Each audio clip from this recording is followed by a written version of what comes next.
Hello, hello, hello. This is your boy E here with the GSMC Wrestling Laureate Podcast.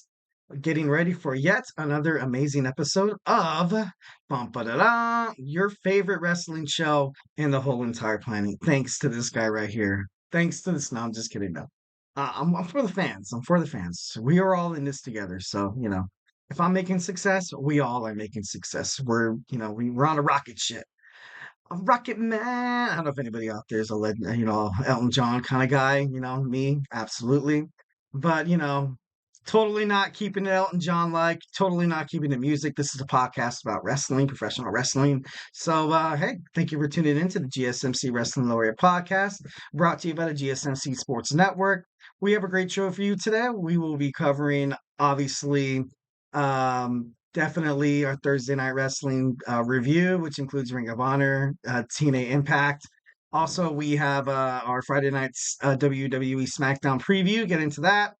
And I have a segment. Roman Reigns obviously is going to be taking some time off. There's been rumors, and honestly, it's been kind of confirmed that he's going to be in a live action comedy movie. So I think that's super dope. We're going to explore that, and also some other WWE or just wrestlers in general that made the jump into Hollywood features. And to kind of cap it all off, obviously today's Friday, the last day you're going to see me for the weekend. So I'm going to give you guys, my wrestling news roundup. Basically, just something just to head into the weekend, something to hold on to, something to think about, and because I just want you to think about me all the time. No, I'm just kidding. No, but I don't know, just some cool stuff today in the GSMC Wrestling Laureate podcast. But before we dig any deeper, I ask you guys to use the Tips of the Nations link. We get a number of questions from viewers like you during the show. So to ensure that your question gets read on the air, and I asked you guys to use the Tips on Donations link at the GSMCpodcast.net with your questions. This puts your questions up on top so I can see it. We can talk about it. Tell me what you like. Tell me what you don't like. Tell me what you want me to like further talk about, and everything you bring up, we can definitely talk about it. Online, like like a face-to-face like conversation about wrestling. Once again, it really helps the show, guys. A nice little positive feedback goes a long, long way. Here at the GSMC Sports Network, we love peace, love, and positivity all the way, baby. 1010%. Absolutely. Again, the link is the GSMC podcast.net. So, yeah. All right, let's go ahead and jump into our, our Thursday night wrestling review. Obviously, you kind of have TNA Impact kind of heading toward its Rebellion pay-per-view on Saturday at the Palms Casino in Las Vegas. Yeah, let's get started. So we had Hammerstone defeating Little Guido, which we kind of saw this happening. Obviously, Hammerstone is kind of like that, kind of like just that dynamite, kind of just that guy that they're grooming, probably to challenge whoever's going to win between Moose and Nick Nemeth. But ultimately, I like Hammerstone. I like what but I also like Little Guido as well. You had the FBI. I remember when FBI was a part of the WWE. I think it was actually brought in by WCW, but don't quote me on that. But I don't know. I don't know. I think Hammerstone right now, he's at that part in his his career where he should definitely consider making some steps into some singles championships a little more than he actually already has. I know he's been a part of some tag team bouts in the last couple of months. So honestly, it'd be nice to kind of see him challenge for the men's television championship. That would be pretty cool. Next, we have Joe Henry defeated LSG. LSG, an armbar, an amber, but Henry rolled around the ring, allow Street to avoid it. Henry turned a follow-away slam into a gorilla press, which is actually pretty damn impressive. I don't know if any of you guys, you kind of watch wrestling and you kind of have the gorilla press. It's like right here, kind of like when you go to the gym and you have that machine that goes like this. That's called the military press. Ultimately, like the gorilla press is the same thing. Go like this, bam, drop him, and then he like, ugh. But then he turns it into a power slam, and it's absolutely like devastating. It's dominating as a wrestling move for sure. So, next we have the Grizz Young Veterans, which is Zach Gibson and James Drake. And Mustafa Ali defeated Jake Something, Cody Deaner, and Rhino. And I don't know, it's just as well as something that you have Mustafa Ali, the X Division champion, just kind of building momentum after momentum. Right now, he kind of seems like he can't be stopped, which is obviously something that you don't really like. It's no surprise. It's no surprise to me whatsoever because I'm a wrestling fan. I'm also a WWE fan. I saw Mustafa Ali in 205 Live and on Monday Night Raw, and the guy's very, very impressive. I actually really, really hated the fact that he was let go. But whatever, doesn't kill you make you stronger. So maybe he kind of took that as like a kind of like a kick in the butt, and he was like, you know what? I'm gonna prove those guys wrong. I'm gonna say that you need me. Kind of like when someone breaks up with an ex-girlfriend and she's like, you know what? I'm gonna get that revenge. I'm gonna look so good. You're gonna regret leaving me. No, I'm just kidding. No, but Mustafa Ali's definitely going through that revenge, right now. But he's doing good. He's doing very, very good. Next, we have Rosemary defeating Jody Threat. Rosemary got a reverse bear hug to start before eating a clothesline and a power slam for two. Rosemary got a single leg drop before biting Threat in the corner, which is, kind of crazy when I think about biting and combat sports. Obviously, you got to think of my man, Iron Mike Tyson, who's still kind of on the fence of he may or may not be fighting Jake Paul, but I don't know. That match seems like it'd be pretty dope. You know what I mean? So obviously Rosemary pretty pissed off because the reason why she kind of lost that chance to kind of fight a rebellion for the women's championship was ultimately because of Matt Cardona and Steph D. Launder. So obviously she's kind of pissed. So look for her to kind of start building momentum toward like something absolutely different. So next, you have the TNA Tag Team Champions, The System, Eddie Edwards and Brian Myers, defeated the Motor City Machine Guns, Alex Shelley and Chris Sabin, to retain, which is kind of cool because a lot of people were kind of like, this match had high stipulations because the winner faces Speedball Mountain.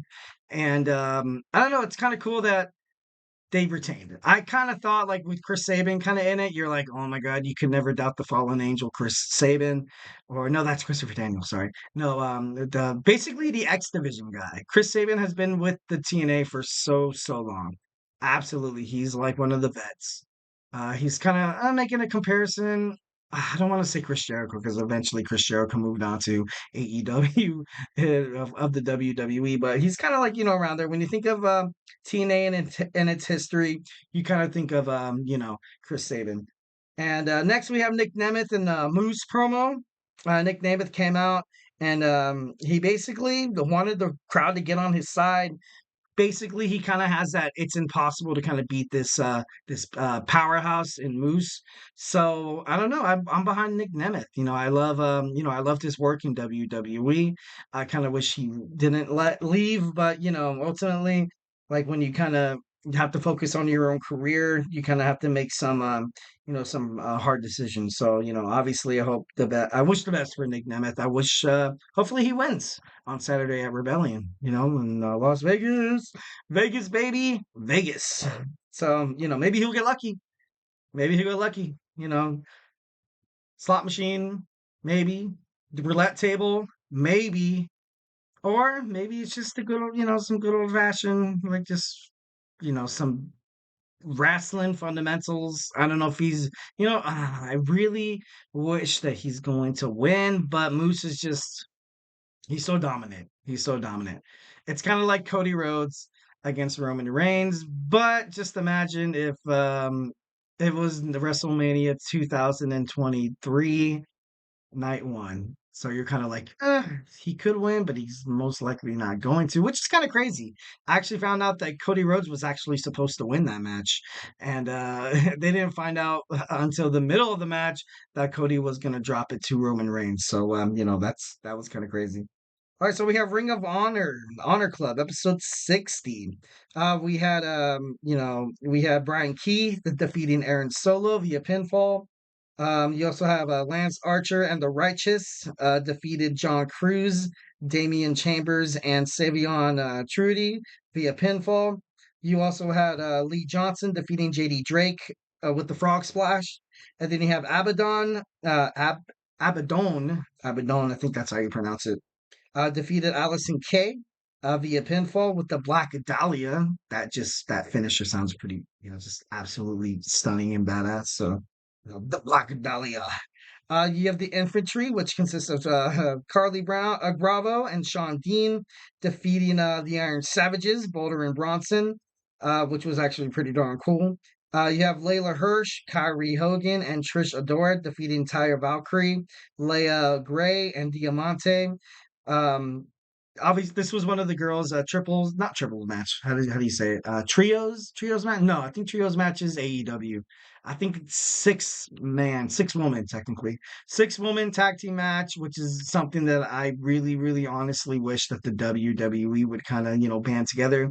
Because if you think about it, you kind of have your single superstar, and then part of that single superstar, she could be part of a tag team. Part of that tag team, you could be part of like a 3 man crew, like kind of like your own posse, which is would be pretty badass to be honest. So honestly, the WWE, don't be afraid to adapt to new situations. So next we have the Beast Mortos defeating Nick Camarado via pinfall. We had Lady Frost defeating Marty Bell via pinfall as well with the temperature drop. And then we have Dark Order defeating Zach Patterson and Frank Milano via pinfall. And then you have the Ring of Honor World Champion Proving Ground, Mark Briscoe, defeating Griff Garrison. I thought this match was actually kind of pretty interesting because the last time Mark Briscoe and Griff Garrison actually fought in a match together was for the Ring of Honor tag team titles, where he was with his brother Jay. Jay ultimately passed away about a year ago. And I don't know, it's kind of crazy how, it all kind of comes to circle. That's kind of like that's just wrestling. Like, you know what I mean? Like, I'm pretty sure Griff Garrison, obviously as talented as he is, would pick up the victory. But right now, Mark Briscoe is probably one of the hottest superstars in Ring of Honor. Not even Ring of Honor, probably in just the professional wrestling industry right now. He's kind of like Cody Rhodes. Right now, he's so over with the fans. People love him. People love to root for him, and he's a respectable champion. Obviously, who wouldn't like want to root for the common man in the Ring of Honor? So, obviously, Mark Briscoe, definitely, a force to be reckoned with. And yeah, honestly, I'm excited to see him. There's actually a New Japan Wrestling event that's happening in my area Saturday, May 11th, in at Ontario. So I really want to go see that. That would be pretty cool to see. I would love to sit front row and just like, oh god, that would be a dream. Because whenever I attend wrestling events, there's always everything nowadays is just so expensive, let alone. But I know, just imagine watching a wrestling thing where you kind of have that entrance during the ring, kind of curls around. The best seats in the house are like right here, right in the middle where the camera sees you. But then you also have that corner spot where you kind of have the you can see the entrance and also the match at the same time. So honestly, I think those 2 seats are probably one of the most expensive ones. Probably about a dub, probably about $1,000. But honestly, to kind of see professional wrestling at its heights, I would pay anything. Well, not anything, obviously. A man has his limits, guys. A man has his limits. All right, well, don't you guys go anywhere. Our Thursday night wrestling review is only here to build momentum toward our next segment, which we're going to talk about WWE SmackDown preview. We have a lots to get to in a short amount of time, so hey, don't go anywhere.